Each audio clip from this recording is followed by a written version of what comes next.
ও ভাবি তুমি, আমি আর ভাবছি। কি ভাবছো? তোমার বউ? জোর ভাবি, কি যে কও না তুমি। লজ্জায় একদম গাল লাল হয়ে গেছে। কি বাসরাত মনে হয় খুব ভালো কাটছে, একেবারে ভোর ভোরে গোসল করতে চলে আসছো। আর কি এর ভালো, সারা রাত তো খালি ভয় পাইছি।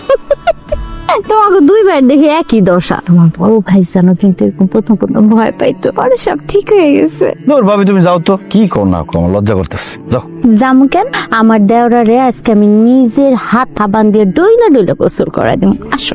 কি কও, তুমি আমার গোসল করে দিবা? ইস, আগে মনে হয় কোনোদিন আমি গোসল করাই দেই নাই। বউ আইতে না আইতে একেবারে সবকিছু ভুলে গেছো। রাখো, আসো।